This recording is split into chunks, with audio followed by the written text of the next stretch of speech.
serve our clients, that's Lagos State Government, and also all the staffs of Lagos State Government.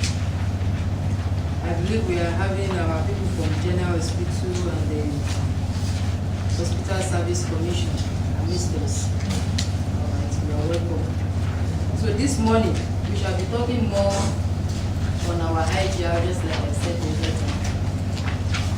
The IGR is just the internally generated revenue. That's on page 9 of our booklet, page 9. That's the internally generated revenue for the state government. And what do we do concerning this internally generated? We have so wide ranges of income that are coming into Lagos State government accounts.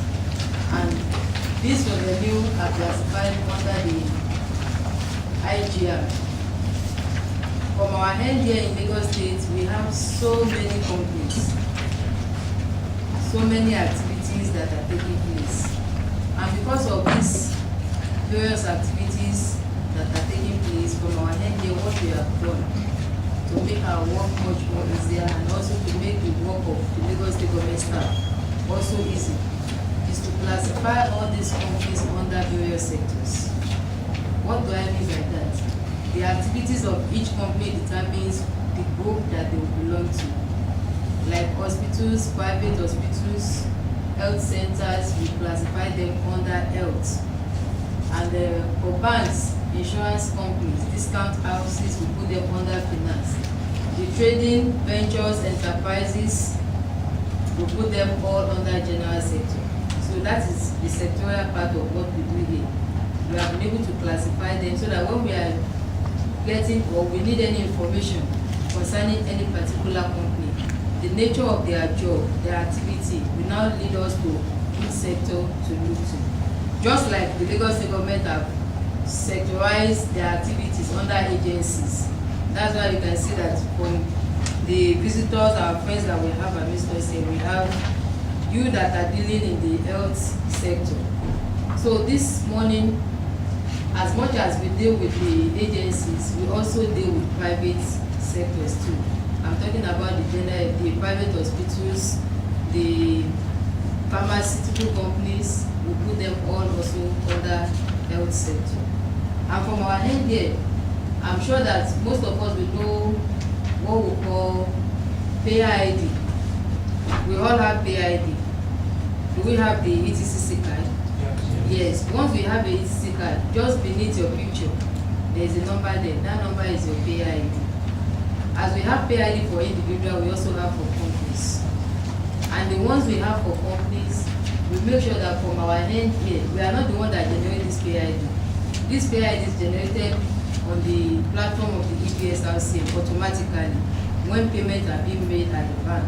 And for individuals, it is being made once their information is sent to us here in the office when we want to prepare a card for the individual. I'm talking about the payee individual now, not the individuals that pay direct tax from their end. So from our end there, we have what we call the payer ID. That payer ID is a unique number.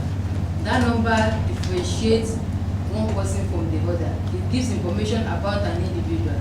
And as much as possible, we try from our end to make sure that an individual has only one payer ID. But when we discover that you are having more than one payer ID, what do? We have the ability of doing merging from our end here. That is comprising the information on both payer ID, or maybe even 4 payer IDs that belong to just an individual. We merge it together so that all the account of the individual or company will be just in one payer ID for easy access. And how do we do this? We do this by electronic monitoring of our taxpayers. As much as we are monitoring the taxpayers, we also monitor so many information about them. For an example, a company that they have changed their address, or an individual that have changed his address. Once we note this, we do a correction on our database with the information that that change of address is really authentic for that particular person. So we do our monitoring by our Ebsrcm.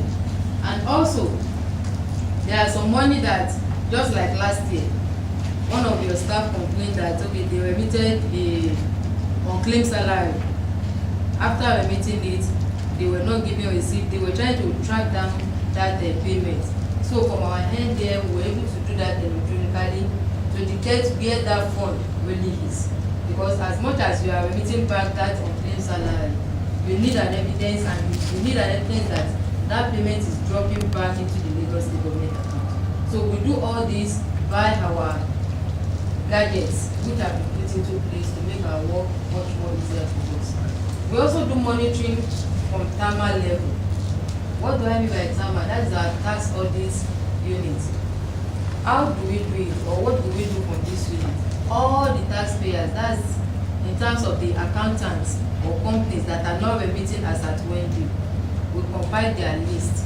Maybe they are skipping for some previous months, and we discover that, okay, for the past 6 months or even for last year, the remittance for payee was not up to date, and they are still owing. We send their name to TAMA unit. TAMA unit will now do some investigation concerning these companies. And after doing that, they send demand notices to them, to the private companies now, not the agency. So they send a demand notice to them, and with this demand notice, it brings the awareness that somebody is watching their activity. And where there is need, they give them a liability that they should go and pay. And they also, the Lands Bureau and other agencies from the Lagos State government, they do make use of demand notices. Demand notices, some of us that were here last year and previous years, we talked about our non-remittance letters that we sent to company. It's also the same purpose that the demand notice is serving, just to this kind of enlightening people and letting them know that, okay, we are checking your record on daily basis or monthly basis, and we discover you have not been paying. So we do that from our end there. For payee now, we don't send that non-remittance letter that we talked about last year for those of us that were around. What we do now, we have upgraded our system to the level whereby instead of sending letters, we now send SMS to our defaulting taxpayers. Because of our facility, the ePay application have been enabled to send SMS to our contact person. How do we do this? Once, I told you before that our system will update information about taxpayers. So part of the information we update, we have the phone numbers, we have the address, we have the email address of our contact person. What we now do from our end is that once we do the monitoring from our end on the system, we discover a taxpayer is owing for 6 months, or 3 months, or 2 months. We now send an SMS to that company through their payer ID. Because we have maintained the phone number on that payer ID, automatically that message will go to the phone of that contact person, maybe their accountant, so we will get the message on his phone. And thank God it has been yielding results, because we discovered that by morning, when we send SMS to contact person, by afternoon, they will call us and say, oh, we saw your message, we have prepared a check, we are about to go and pay. It shows them that somebody is watching them from somewhere. So it has helped us to get more revenue for Lagos State government, and to make sure that the outstanding payee outside are coming back to Lagos State government. And also, we do what we call watch list now. Watch list and the SMS and the email we send now has replaced the customer remittance statement which we were sending before. What is this watch list? Watch list serves 2 purposes for Lagos State government account. For Lagos State government, 1, it helps them to know that, okay, for the past 8-10 months, only 6 months have been paid for by a particular company. And what have they paid? What is their average payment? And it also helps Lagos State government to know the outstanding fund that is outside. Like a company that normally remitted 10,000 per month, they pay for only 4 months. And that 4 months, Lagos State government will know that, okay, for this year, it's only 40,000 naira that Alphabet have remitted to their force. And we are in the month of October. What is the outstanding? It will help Lagos State government to know the amount that is outstanding, and it will help them also to know how to do follow-up. So after compiling this list on our watch list, we do it on Excel format.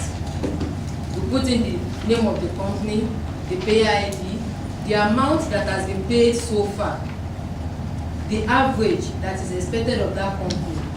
We we now put the debt that company is owing Lagos State government, we put it in one corner.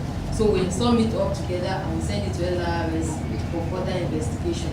That one too has been able to yield a great result for Lagos State government, because whenever we send it like that to LRS, the following week or in 2 weeks time, we check our system, we check the profile of that company, and in most cases we discover that all the outstanding are now being paid back in full.